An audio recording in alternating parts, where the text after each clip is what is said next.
Welcome back to the Tech Talks Daily podcast, where today we're going to explore why payment fraud prevention in the crypto space is not as complex as many industries are led to believe. And we're also going to share some strong examples of how fraudsters attempt to attack crypto businesses, and also walk everyone through what they can do to better protect themselves. So hopefully we're going to learn more about the 5 ways crypto fraudsters try to attack a business, and also why KYC is the most important part of maintaining a healthy financial system. Customers resent having to provide all that additional information, having to jump through hoops, but also how manual fraud reviews don't work too. I'm conscious I've listed a lot of problems there, but I'm hoping today's guest, Alex Zeltcer from nSure, is going to help find a few solutions with us. So we're going to set the scene, talk about the problems that we're seeing in our news feeds every day, and also attempt to find a few answers along the way. So buckle up and hold on tight, because today I'm going to beam your ears all the way to Tel Aviv and the startup nation to find out more about all this and much more. So a massive warm welcome to the show. Can you tell the listeners a little about who you are and what you do? Sure. So first of all, thank you very much for having me. Glad to be here. My name is Alex Zeltcer. I'm one of the co-founders and CEO for nSure.ai. nSure.ai is a payment fraud prevention company. A little bit about my background. So I've been in the high-tech industry for slightly over, I want to say 25 years now. Quite some time when I think about it. Half of it roughly with corporates and half of it with startups. I started with a pretty large Israeli company at the time that was in the world of voicemail systems and value-added services for telco.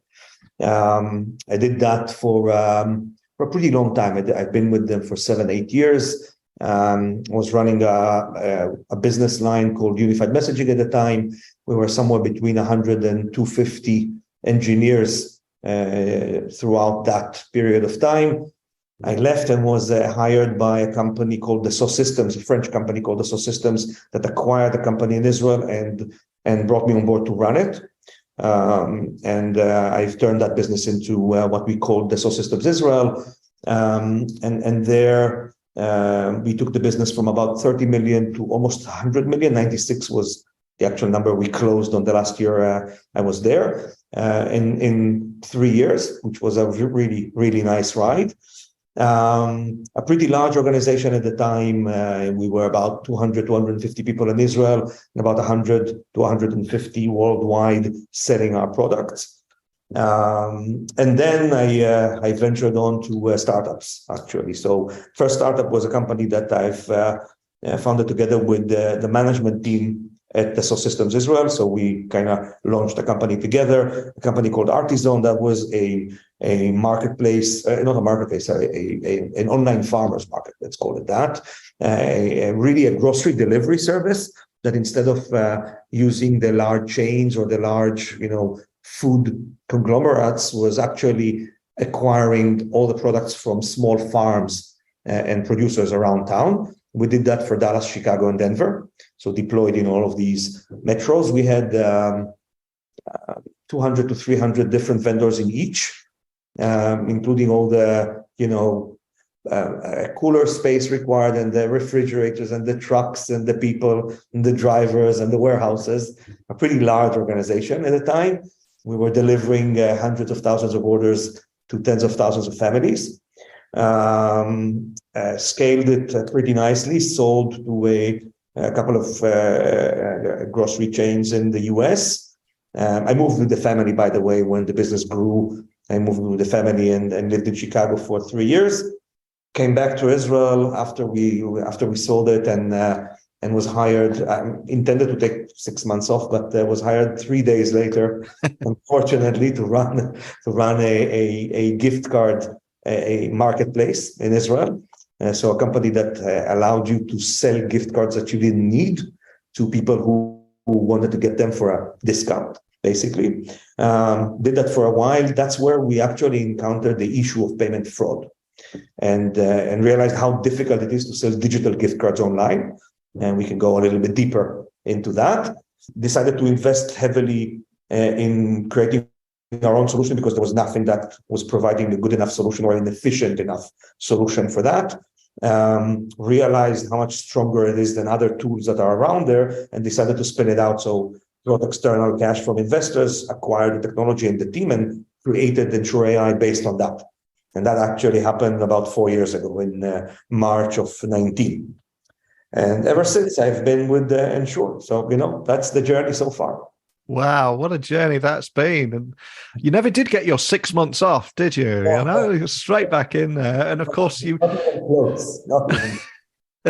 and you were impacted by payment fraud, and especially around online transactions and crypto, etc. There are so many different kinds of attacks at the moment. So just to set the scene for our conversation, can you share the different ways in which crypto fraudsters try to attack? Because we see all the headlines, but I'd love to hear more about the different attack methods that you see out there. So in general, first of all, for payment fraud, for those who are not, familiar with what it is, it basically means someone is using your payment instrument, your credit card or your PayPal or your bank account, to steal goods online, right? They find a way to get the payment information, the credit card number, and your social security if you're in the US, or your bank account information, whatever. And then they use that on merchants that accept these payment instruments. What most people don't know is who pays for the loss. And the reality is that if it's an online transaction, or what the industry calls a card not present type transaction, then the liability lies with whoever sold the goods or conducted the transaction. So if you're a crypto exchange and you're selling Bitcoin for Visa, for fiat, for US dollars, or for GBPs, you take the loss. So if someone paid you with a stolen payment instrument, with a stolen credit card, and you provided them the Bitcoin, obviously you're out of the Bitcoin. It's done. That's in someone else's wallet now. And then you get hit with a chargeback and you lose the funds. So it's a real problem that dates back to the beginning of e-commerce, right? And to the early 90s. It has always been the case. So merchants are always liable for these transactions. And as a result of that, there are lots of fraudsters that are trying to take advantage of that. Primarily, these are the fraudsters that are looking at these, what we call digital assets or digital goods, or even digital services. So anything like, digital gift cards or games or travel tickets or crypto, obviously. And the reason that they're attracted to these is because if you put yourself in their shoes, what they're actually doing is they go and buy a list of these stolen financial instruments. They buy a list of stolen credit cards or a list of stolen bank accounts. And then they pay for them, right? There's a going price per line, right? For credit cards, it's between $10 and $50. For bank accounts, it's between $50 and $120. That's roughly the rates on the darknet. So you acquired a list of 100 credit cards. It costs you, let's say, $10,000. Now you need to make more than $10,000 for that to make sense, right? You're doing that as a business. You're looking for a return on your investment. And what do you need to do? You need to buy things and sell them, right? Because you have something you can purchase things with. And then imagine the difference between buying and reselling, 100 shirts or 1,000 iPhones, and buying and reselling Bitcoin, or buying and reselling a prepaid Visa debit card, or buying and reselling a game on Xbox. It's a completely different ball game. So anything that can be delivered immediately, where the value is delivered immediately and can be resold online, or you find a way to create cash out of that, is very, very susceptible to fraud because it adheres to what they need. Now, more than that, what they do is they look for ways to do this in a scalable manner. Because again, put yourself in their shoes. Once you've acquired that list of 100 or 1,000 credit cards, once you start using it, someone's going to notice that list was stolen and sold, and they're going to block all the cards on that list. Mm-hmm. So if you don't do that fast enough, you're going to be left with nothing. So you have to figure out that you identify a site that you can really hack, that you can go through, and then you have to attack very fast. You have to be done with it within an hour. So it's a machine. It's not people that are sitting around and doing that. It's a machine. It's very complicated. So that's that's the let's call it the background. Now, you asked about the specific methods they're using, right? Yeah. And that's there are various methods, right? There is the basic payment fraud. The very standard is what I just mentioned, right? They identify a site, they create a script that would simulate a user, right? It would create the HTTP requests or whatever is required on that website to go through the different pages, land on the page that you can get the crypto into your wallet, then provide the payment instrument. All of that is done with a machine, and then run these machines with a list of different credit cards, a list of different email addresses that you have created, out of nowhere, and let it run. That's the basic approach. There are much more sophisticated approaches we're seeing today. We're seeing today lots of crypto exchanges that have started going through KYC for not every transaction, but at least for every account. Even though regulation doesn't require it, they would go through KYC. So what these fraudsters would do is they would go and buy fully verified KYC accounts on the darknet. If you go now on the darknet, you'd see a Binance account is $120. A Coinbase account is slightly more than that. Some of the smaller exchanges, maybe $80 or $70. And if you buy that and you can now do one transaction on each for $1,000, you've made a great, phenomenal ROI. And that's what they do. So they would go, in addition to getting these payment instruments, they would go and buy these fully verified KYC accounts that are usually created by mules, and then attack using these credentials. A third approach that we've seen very prevalent recently is social engineering or victim-assisted fraud. And that's where they would convince you in various ways to actually go and funnel a Bitcoin into a wallet ID. You wouldn't even know you're pressing a link that goes into a different wallet ID. But you would actually buy, a Bitcoin worth of $1,000 and would funnel it into their wallet. Once that happened, it's done. And they will do that under false pretense. They will provide you with an ad on your Telegram feed or on your Instagram feed. Even we've seen that done, on all various social networks. That would have an ad that would tell you that there's a great opportunity now. You can get Bitcoin for 10% discount, 10% less than what you can see today on Binance. If you just press here and provide your credit card information, it will get, and please provide me here your wallet ID. You provide them the wallet ID, but obviously they just put it in a different wallet ID. And then it's done. And you're left with nothing. And it's not the person that is actually left with nothing. Usually it's the crypto exchange that was used in order to get the Bitcoin that is actually out of pocket. So we're seeing various degrees of social engineering. We're seeing we call it three-party fraud, when there's a middleman. We're seeing that mostly on ticketing. It happens in crypto as well, but we're seeing it on ticketing. I'll give you an example in airlines. I'm very enthusiastic about the domain. So if I go too long, go. So think about what happens about the following scenario. Let's say you want to fly out to New York tonight. Yeah. You go online and you look for a ticket, and you find there's a BA for a flight tonight, and it's £1,500. Okay, you look a little bit further and you see there's a Neil Travel Limited, and the ticket for the same flight tonight is 1,300 GBPs. And it actually it jumps up on your kayak feed, and it's it's very high up there, just below or even above BA. And you say, okay, maybe it's a deal. Maybe they even provide you with some information. We bought it in bulk. It's a last minute. We have the opportunity to provide you a slight discount. We're very happy. And you go on that site and you provide them your credit card information, you provide them your passport information, you provide them your email address, you provide them everything that's required in order to purchase an airline ticket. What they do is they take a credit card out of their list. They go on BA, on the BA site. They use that credit card to buy a ticket in your name, and they pay 1,500 pounds on that credit card. They charge your credit card for 1,300 pounds at the same time. And then they receive that ticket in your name from BA. They provide you with the ticket.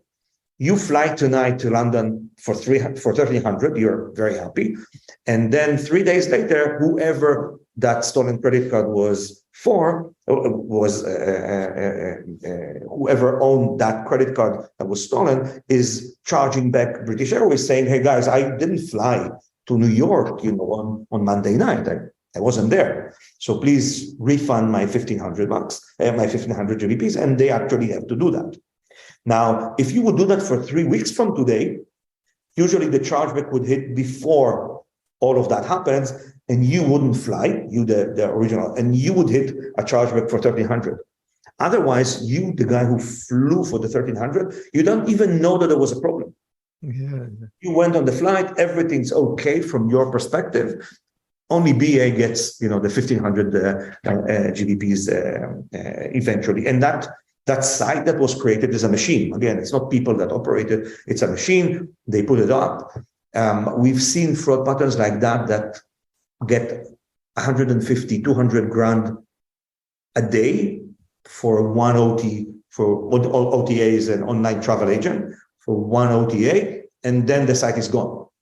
They do a very good job in listing it high on the different, price comparison websites. They do a very good job at that, and they put it up.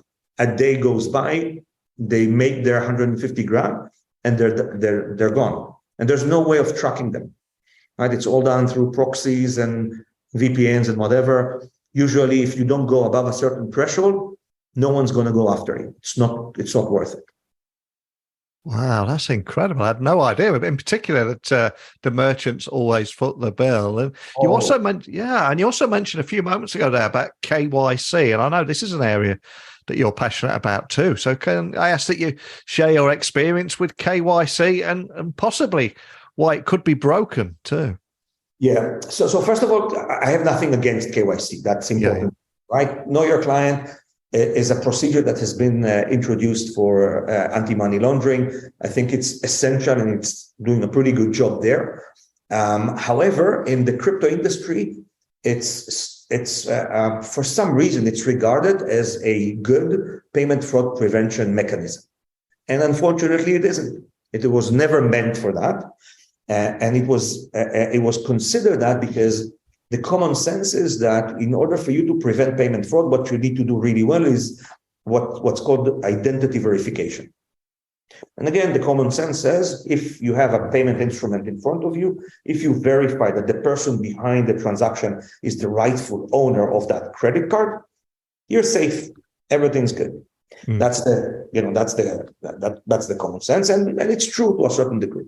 However, when you go into these digital assets, digital goods industries, what you see is that the digital identity disintegrates. If you think about yourself, and I don't know if you're purchasing, crypto on Binance or not. Let's say you do, and let's say you play on Steam, and let's say you buy on Amazon UK. Let's assume you do these three things. Would you use neil.u@gmail.com on all three? Possibly, yeah. So you're one of the only ones that would do that. Most people on Steam, they would use they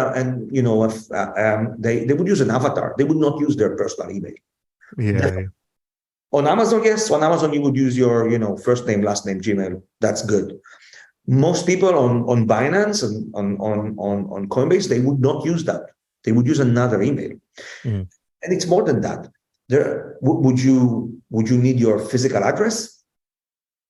So for Amazon UK, probably, otherwise you won't get the goods, right? Yeah. Why on earth would Binance need your physical address? Why on earth would Steam need your physical address? So you're not providing it. And if you're providing it, you're faking it. You're providing something different. That's what people actually do. So what happens is that when you are in that domain, the digital identity is different. It's not your normal identity. What happens is if you are doing identity verification, is the only thing you're doing is you're creating false positives. And the reason for that is that all of these platforms that help avoid or prevent payment fraud have been out there since the beginning of the e-commerce, right? And since the 90s. And so they know really well to identify your first name, last name at gmail.com with everything that surrounds that, which does a great job for Amazon, for Best Buy, for Tesco, for all of these. Great. It does a terrible job for all the digital assets, because it simply creates false positives, is what we call when you falsely identify someone as being a fraudster, because you're looking at the email address and you see that the IP is the IP that you know to be with Neil Yu. You know that from somewhere in the industry knows that. But now there's a different email address with it. You say, no, that's probably a fraudster. That's a fraudster. He's faking the identity, and you're saying no to someone who's actually you, just using a different email address. Yeah. There's no reason to do that. The same happens. So that's identity verification in general. KYC is simply the strongest identity verification tool out there, right? Because KYC, usually what it means that you are, it was born from anti-money laundering. And the essence is, take a picture of yourself, take a picture of your ID, put them together and send them as one picture to us, and we'll run our tools and verify that the picture, face recognition, and it looks the same, or it doesn't, and then we decline the transaction. There are many flavors to KYC, obviously, and they work really well to prevent money laundering, because if you verify the identity of the person and you do a good job on that, plus you do this for the transaction volume that is actually required. I don't know if you know that, but KYC for crypto, for instance, in Europe is required for transactions above 2,500 euros.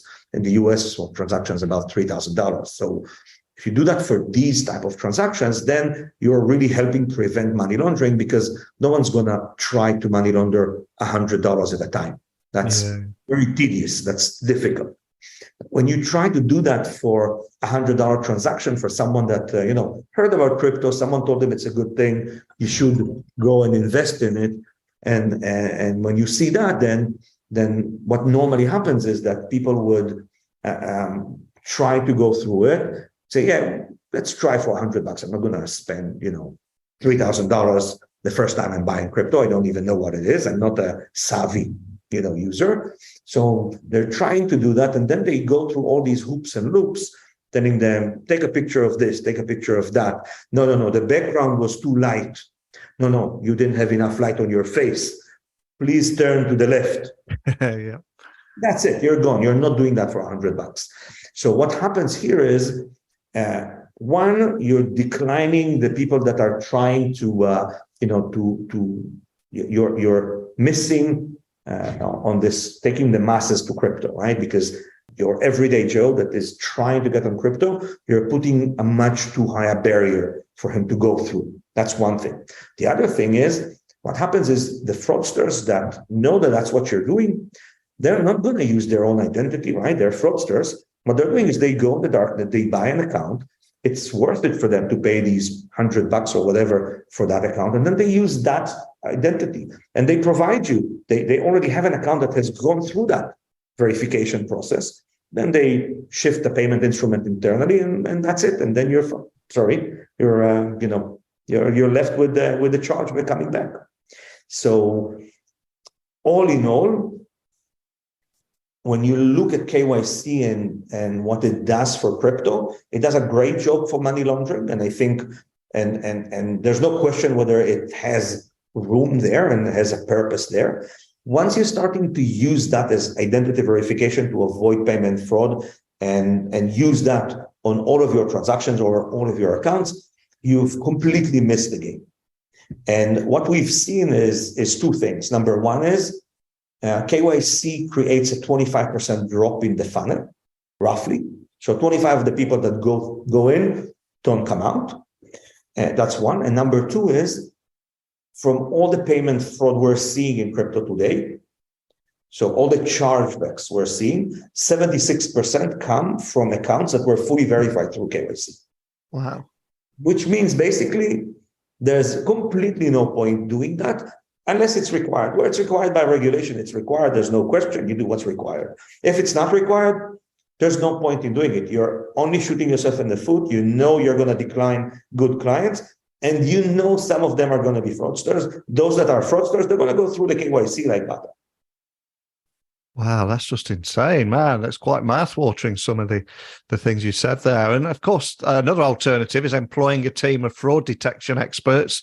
It might mitigate some of the risks, but those teams can be expensive and slow too. So can you tell me a little bit more about why manual fraud reviews equally are flawed too, right? Yeah. From our experience on the risky part, right? On the risky part. And we, as a merchant, right? You remember from my history, I used to be a merchant, right? We used to sell digital gift cards, and at the time we didn't have, the tools at our disposal. So what we did is what normally people do: they would use some kind of a tool to help them take a rough decision. They would decline; these tools would decline about 20% of the transactions, 25% of the transactions. But you're not crazy to leave 25% of your transaction unattended. So you put them through manual review. Okay. You go through manual review. What we found is that on the, let's say, 10% less risky transactions, they do a pretty good job. On the top 10%, you put them, or you put a machine that says one yes, one no, you get the same performance. People are not equipped to deal with the sophisticated fraudsters. The simple guy, the simple people that would just generate email addresses that look like garbage, you pick that up. That's easy. But the machines would normally pick that up as well. When it comes to a place where the fraudsters gain another step in sophistication, you're completely lost. From what we've seen, people are unable to do that. And even if you spend the time on doing that, and for us, it was somewhere between 5 and 10 minutes per transaction that goes through manual review to actually conduct it. There were some that took an hour, there were some that took a minute, but some of them took 5 to 10, and the average is 5 to 10. Even if you take that amount of time, they don't really know. They eventually take a guess, and you provide them with you tell them, please, if you're guessing, please guess either 50-50 or 90-10, depending on your risk appetite, right? And when you measure that, you find that there's absolutely no difference than putting a machine that is completely random on these high risk transactions. So there's no point, right? If you're very bad at fraud prevention, yes, it would be helpful on the, a little bit beyond what the rule-based systems do for you.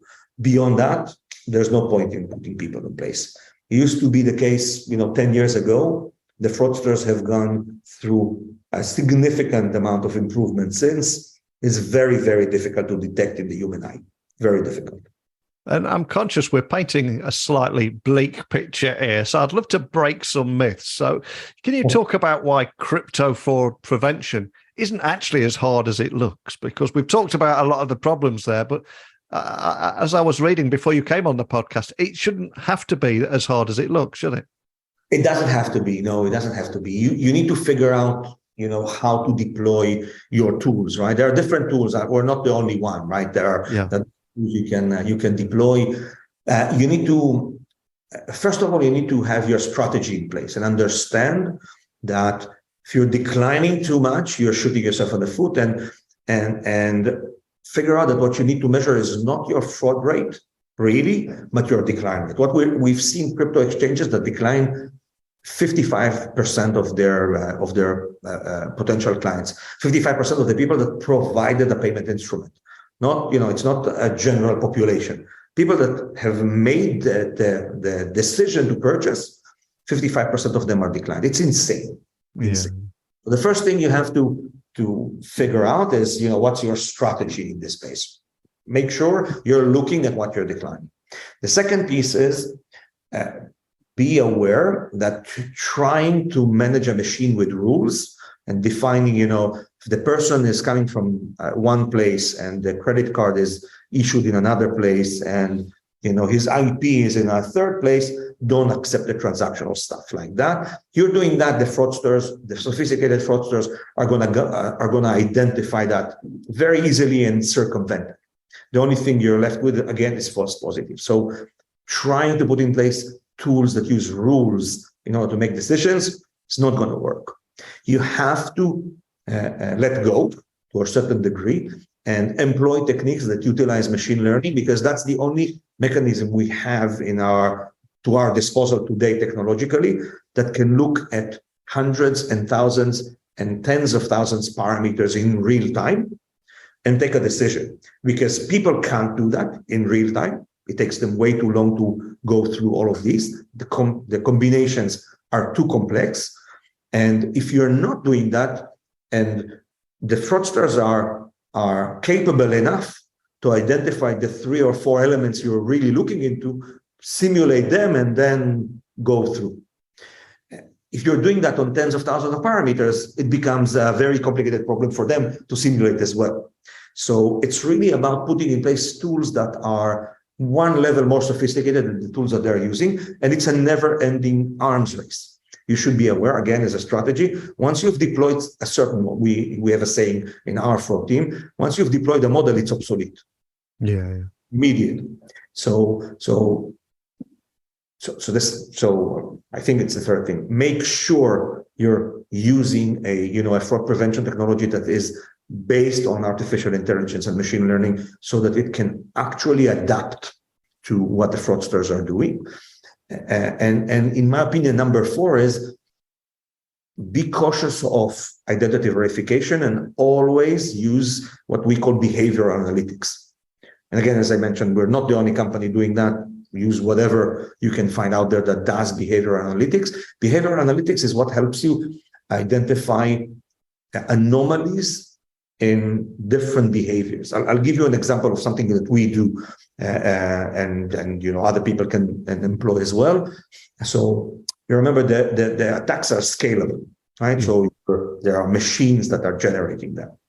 Let's assume, and what we're trying to do is not identify the first attempt, because from our experience that's impossible, or at least we haven't been successful in doing that. What you can identify is the pattern.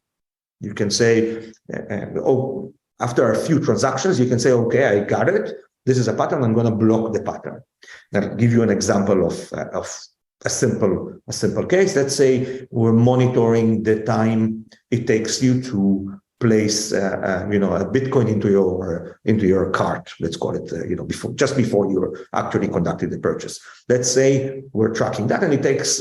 We see a user coming in, and it takes them 12.3 seconds. Okay, it doesn't mean a lot. Yeah. And let's say that a second later, a second user is coming in, and they take 12.3 seconds as well. Okay, that's interesting. 3 seconds later, there are 6 of them taking 12.3 seconds exactly in order to do that. Now that's a pattern. Yeah. Now let's block that and move forward. Now, if you're doing that only for that, then trust me, the fraudster is going to identify that and now randomize that piece and then go through. If you're doing that on tens of thousands, if not hundreds of thousands of different features of the behavior of every mouse stroke, of every keystroke, of every gesture you do on the screen, then you're starting to build the tools that are required in order to prevent these type of highly scalable attacks. And again, you don't need to do that on your own. There are many tools out there that can help you build that. Just be cautious of falling into the common sense. Do identity verification, do rules. That just doesn't work. That just doesn't work. And before you came on the podcast, I was reading about nSure. And one of the things that interested me was that you're leveraging predictive AI for fraud detection. And as a result, helping businesses keep that customer experience the best possible while keeping them protected. Can you expand on that and how you're leveraging this predictive AI? Yeah. So what we're doing is we're basically predicting the risk of every transaction. But we're doing that not on a per transaction basis, but given the entire context that surrounds it. Yeah. And just as I gave the example now about identifying that pattern, using AI to identify the first case is not helpful in any way, because the AI won't recognize that there's something wrong. It doesn't look like an anomaly. And this predictive AI we're using is the one that is looking at all of these different, the entire context of a certain customer of ours, a certain client of ours, an exchange or an NFT marketplace, or a gift card market site. We're looking at all of the context of that, identifying that there's a ring, right? There's a group of people seemingly legitimate, all of them one by one, together, looking like a group, and therefore the risk for them, we predict the risk for them to be higher than we would for each and every one of them individually. So looking at the bigger context and using that technology allows us to predict the risk more accurately. And if we put everything we've talked about today into a big pot here, what makes you hopeful about the future? Because we've talked about a lot of the problems and how businesses can leverage technology to solve those problems. But what makes you hopeful about the future?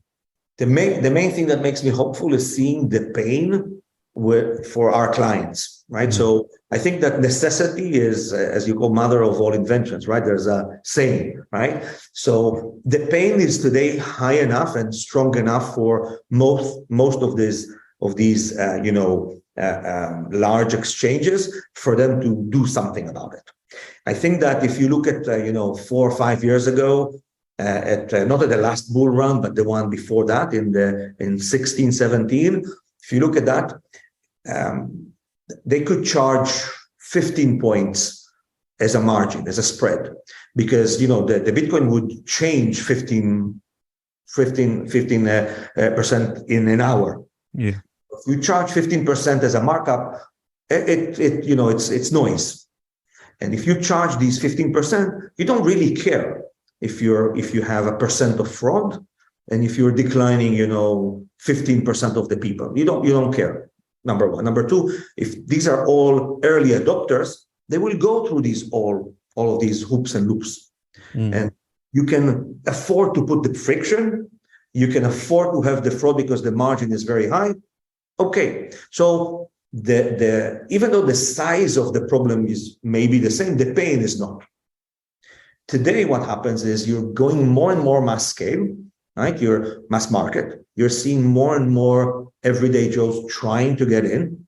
Everybody in crypto understands that if today we're at 300 million, there are 300 million, roughly 300 million people that have touched crypto. Yeah. So it sounds like a big number, but it's nothing compared to the 8 billion you could touch, right? There are 8 billion people out there. So where are they? If you want to touch them, you have to reduce the friction. You have to reduce the friction and allow more people in.